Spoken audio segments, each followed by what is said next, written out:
bem-vindos ao podcast Pode Ação. Nós somos o curso de Direito da Univale 7º B Noturno e hoje nós estamos aqui para sanar todas as suas dúvidas em relação ao direito, a todo o direito que você tem. Vem com a gente e agora eu vou apresentar a vocês todos do nosso grupo. Nós temos aqui presente Beatriz Apolinário, Gabriela Barbosa, Isadora Duarte e Estevão Dutra. Todos nós estamos aqui para, de fato, sanar qualquer dúvida que vocês tiverem. E iremos iniciar com a Isadora Duarte. Boa noite, pessoal, tudo bem? Então, hoje aqui nós vamos falar sobre alguns assuntos, alguns pontos e quais são eles. A gente vai falar sobre situações em que o advogado não é necessário. Vamos falar sobre a legislação aplicável, o que a doutrina nos mostra sobre o assunto e o posicionamento dos tribunais em relação a esse assunto também, e muito mais. Bom, vamos começar. Vocês sabiam que no Brasil, em 2023, ocorreu uma mudança significativa no entendimento sobre a necessidade de um advogado na primeira audiência de alimentos? Bom, de acordo com as decisões recentes e interpretações jurídicas, a presença de um advogado em audiência de alimentos, especialmente na fase inicial, nem sempre é obrigatória. Um exemplo disso são as audiências de conciliação e mediação. Nessas audiências, a presença de um advogado é facultativa, principalmente nas iniciais, que buscam um acordo amigável. Então, se o processo avançar para as próximas fases, aí a presença de um advogado pode ser necessária para garantir a defesa dos direitos das partes. É importante destacar também a presença de um advogado, ela é recomendada por vários motivos. E quais são esses motivos? O advogado, ele pode garantir que as partes compreendam seus direitos e deveres, especialmente quando se trata de cálculos de pensão alimentícia. Então, se você inicia uma audiência sem um advogado, você pode futuramente ficar prejudicado por não conhecer direito os seus direitos e os seus deveres. E principalmente se tratando de pensão alimentícia, porque é necessário fazer um certo cálculo, que se você não tiver o conhecimento suficiente para fazer esses cálculos, você pode ficar prejudicado.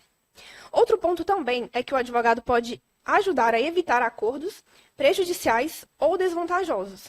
Seguindo esse mesmo viés de que se você não tiver o entendimento necessário, você pode ficar prejudicado se você fechar um acordo inicialmente com uma parte que inicialmente pode parecer favorável para você, mas futuramente vai ser prejudicial.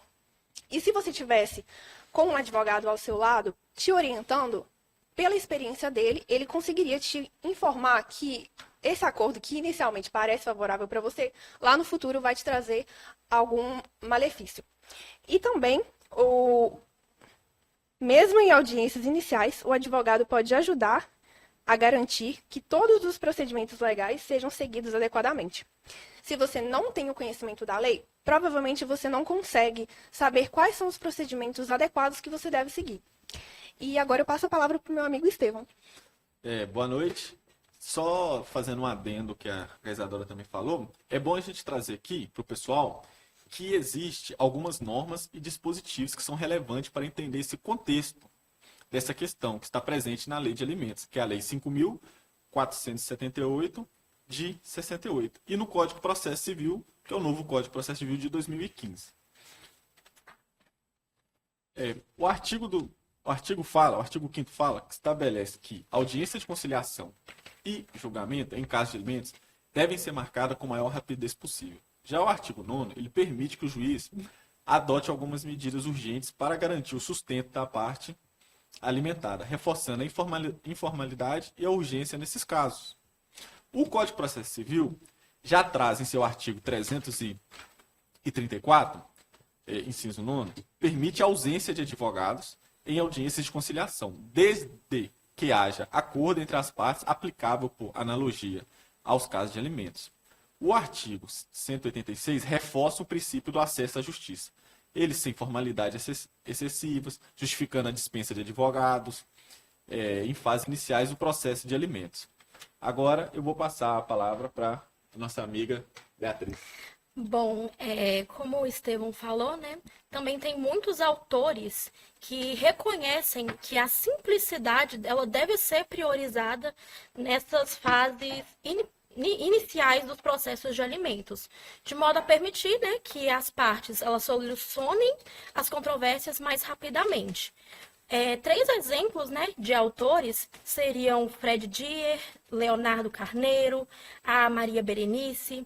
Todos eles afirmam, né, que os processos de família eles devem ser ágeis e informais, com a presença de advogados sendo recomendada, né, por todos os fatores que a Isadora mencionou mais cedo, mas não é essencial na conciliação.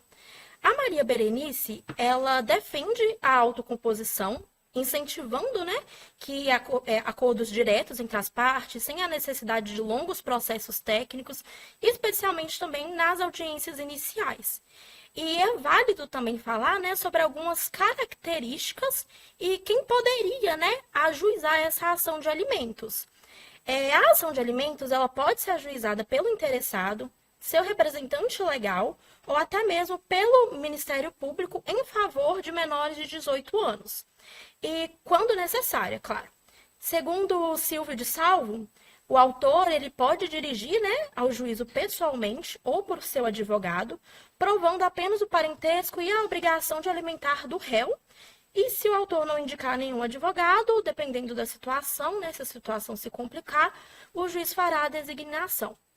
Em relação a algumas características, né, dessa fase dos processos de alimentos, nós temos o direito pessoal e intransferível, onde ele não pode ser transferido ou cedido, pois ele visa preservar a vida do necessitado, né?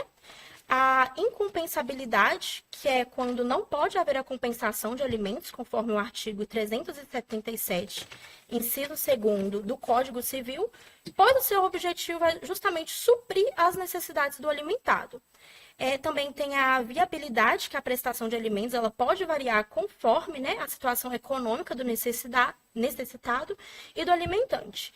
E uma questão também, né, que muitas pessoas não sabem, não têm ciência disso, é que a responsabilidade de alimentar ela pode ser dividida entre vários parentes, que contribuem conforme suas possibilidades financeiras. Além dessas características, né, também temos a imprescritibilidade, que é um conceito jurídico que significa a ausência de prazo para que uma ação ou direito seja excedido.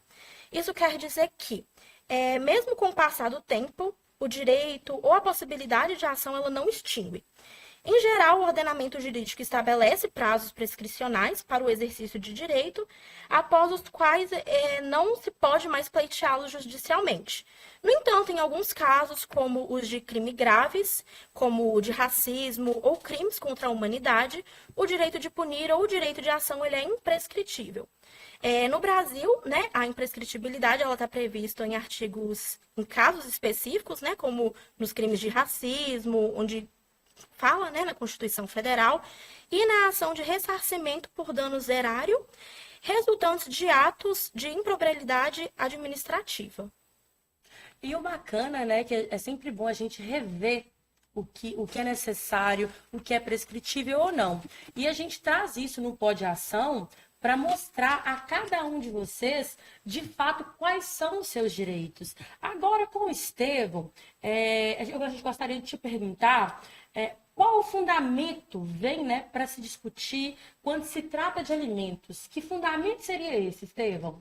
Camille, a gente traz 3 fundamentos que é chamado de trinômio, que é a necessidade, a possibilidade e a razoabilidade. Eu vou só elencar aqui rapidamente esses 3, que a necessidade ela se refere à carência de quem está pedindo os alimentos, ou seja, a necessidade financeira para cobrir as despesas básicas como alimentação, educação, saúde e vestiários e entre outros. Que de fato é algo assim necessário, né? O nome ele diz Com tudo certeza. por conta própria. Aí vamos elencar o segundo tópico, que é a possibilidade, que diz respeito à capacidade financeira de quem vai pagar os alimentos. Não é só chegar, eu quero valor X. Sim. Não. É feito um estudo entre um as cálculo. partes, todo um cálculo entre as partes, igual a Isadora falou, para poder chegar num denominador comum. O valor ele é estipulado levando em consideração quanto a pessoa pode dispor, sem também comprometer sua própria subsistência. Aí, agora a gente entra na razoabilidade. O valor da pensão alimentícia deve ser razoável, como a gente acabou de falar, equilibrando a necessidade de quem recebe e a possibilidade de quem paga, sem onerar excessivamente nenhuma das partes. Também a gente pode esclarecer aqui que não se deve afirmar que o pai é obrigado a sustentar os filhos, pois a obrigação é conjunta. A Constituição Federal e o Código Civil deixam claro que ambos os pais são responsáveis pelo sustento dos filhos, devendo contribuir de acordo com sua possibilidade financeira. Sim, é muito bacana a gente sempre demonstrar isso, né? Porque as pessoas às vezes confundem um pouco. Estevão, em relação ao STJ, ele sempre vem reforçando a informalidade, né? E você poderia falar um pouco sobre isso pra gente? Camille, como você acabou de dizer, ele reforça a informalidade e a celeridade dessas ações, permitindo que as partes compareçam sem advogados em audiências iniciais, especialmente quando há consenso e o objetivo de acordo. Eu trouxe até aqui, a gente é estudante de direito, mas a gente sempre anda com a colinha, porque também não sabe tudo de cabeça. Com né? certeza, maravilhoso, parabéns. A OAB, em 2019, ela entrou com a ADPF, que é a Arguição de Descumprimento de Preceito Fundamental, que questiona trechos da Lei de Alimentos. Sim, E nisso que prevê a presença facultativa de advogado na audiência inicial de ação. O julgamento, ele começou no dia 9 de agosto e foi até o dia 16. bacana. Ela foi ajuizada, como eu disse, pela OAB. A ação questiona a lei que dispõe sobre a ação de alimentos. A norma permite uma pessoa dirigir-se ao juiz para pedir pensão alimentícia com ou sem advogado. Nessa última hipótese, o próprio jogador nomeia um profissional para auxiliar o autor. Sim, incrível. Gabriela, né? Boa noite, obrigada Boa por ter vindo noite. também, como todos que estão aqui presentes. O Estevão, ele veio trazendo o reforço do STJ. E eu gostaria de perguntar sobre os entendimentos do STJ. O que você poderia falar para a gente sobre? Então, além do entendimento dos tribunais superiores e estaduais, há decisões que consolidam a não necessidade do advogado na fase inicial. Há até uma decisão do STJ, né, que reafirma a possibilidade das partes negociarem diretamente em audiências de conciliação sem a presença obrigatória do advogado. Sim, com Né, certeza. onde torna mais viável, né, um processo mais ágil e menos formalista. Sim. E algo bacana também da gente falar, de lembrar e citar, pessoal, sobre a assistência judiciária e a orientação. São coisas, assim, de extrema importância. E é claro que eu e Gabriela vamos falar um pouquinho para você sobre. A assistência judiciária, ela é um serviço destinado ao apoio jurídico gratuito ou então de baixo custo para as pessoas que não têm, de fato, a condição.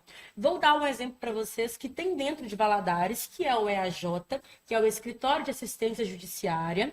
Ele está disposto a toda a população. Ele fica ali no ETIT, bem fácil acesso para vocês. Eu mesma já trabalhei lá como estagiária. E a gente vê que é algo assim muito solidário, abraça a causa. Os estagiários, eles são graduandos do curso de Direito e nós também temos doutores assim excepcionais que estão ali para sanar as suas dúvidas e também solucionar todos os seus problemas judiciais. E a orientação, como é que fica? Já a orientação, por sua vez, é um serviço que visa a informar e esclarecer as pessoas sobre o seu direito e os Sim. seus direitos e deveres, né? Ajudando a compreender questões legais e a tomar decisões já com essa informação, né, para essas pessoas que são mais leigas, Com com acesso certeza. à lei.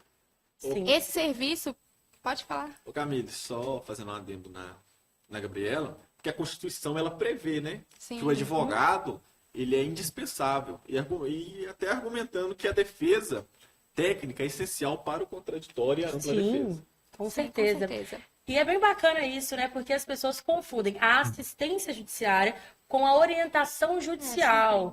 Eles são assim, primos, andam um para o lado do outro. E eu espero que a gente tenha sanado essas dúvidas, né, em relação a vocês. E também, finalizando a fala da Gabriela, vem com o esclarecimento de dúvidas para tudo e todas as pessoas sempre.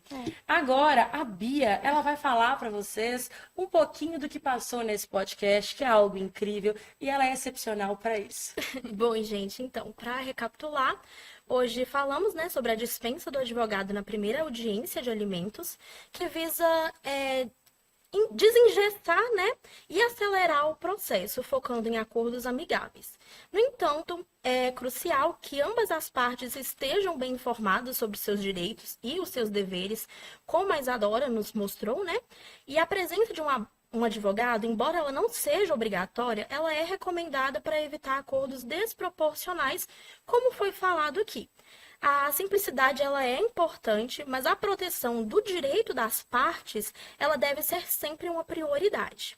E se você gostou, né, do nosso podcast, desse episódio, compartilhe com seus colegas, com seus amigos, nos acompanhe nas redes sociais, que lá também a gente vai estar sanando mais dúvidas sobre o assunto. E é claro que nós estamos nos despedindo com, uma extrema gratidão por vocês terem ficado aqui com a gente. Um grande beijo do curso de Direito da Univale. Nós estamos sempre à disposição para sanar a sua dúvida. E não se esqueça de seguir o nosso Instagram, Pode Ação. Lá tá assim, pode_acão_univale. Vem com a gente que a gente está junto com vocês. Muito obrigada. Grande beijo. Tchau, tchau. Tchau.